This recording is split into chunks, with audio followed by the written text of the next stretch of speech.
یہ ماہ ذوالحج کے دن ہیں اور یہ اولاد کے لیے خصوصی قبولیت کے دن ہیں۔ یہ دعا آج پڑھیں اور اس دعا میں میری اولاد کی جگہ پر اپنے بچوں کا نام لے۔ بسم اللہ الرحمن الرحیم۔ اس دعا کے ساتھ کہ اے پروردگار میری اولاد کو اس حال میں مجھے عطا کیا جب میں بہت ناتواں تھا، اسی لیے میری اولاد کو اپنے پناہ میں رکھنا کیونکہ میں ان کو پناہ دینے میں طاقت نہیں رکھتا۔ اے پروردگار میری اولاد کو ہر برائی، شر اور نقصان سے محفوظ فرما۔ اے خدا میری اولاد کو ہر بیماری سے محفوظ فرما۔ اے مہربان رب، میرا امتحان اور آزمائش میری اولاد میں قرار نہ دینا۔ اے پروردگار میری اولاد کو اپنی آشکار اور پنہا آزمائشوں میں کامیاب فرما۔ اے رب کریم میری اولاد کو اپنے صالحین میں سے قرار دے اور میری اولاد کو دین و عبادت و اخلاق میں بہترین لوگوں میں سے اور زندگی میں سعادت مندوں میں سے مقرر فرما۔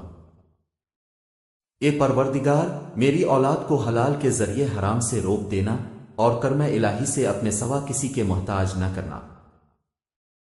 اے رب رحیم جس طرح اپنی کتاب پاک کی قیامت تک حفاظت کرنی ہے، میری اولاد کو شیطان کے شر سے محفوظ رکھنا۔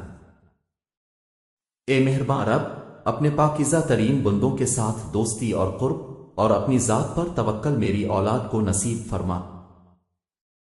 اے پروردگار وہ تمام بیماریاں جو روح و جسم کو نقصان پہنچاتی ہیں میری اولاد سے دور فرما اور اپنے ارادہ خیر کے ذریعہ مجھے توفیق فرما کہ میں اپنے بیٹے کے لیے بہترین امیدیں اور آرزویں کروں اور ان دعاؤں کو قبول فرما۔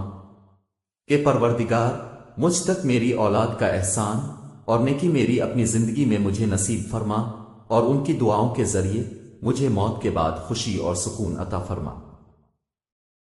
اے رب، اے رحمان، اے رحیم میں اپنے بچوں کو جو میرے جگر کا ٹکڑا ہیں تیرے سپرد کرتا ہوں۔ جس وقت وہ میری نظروں سے اوجھل ہیں وہ تیری نگاہ کے سامنے ہیں، انہیں اس عظمت کے ساتھ محفوظ فرما جو تیرے شان میں ہے۔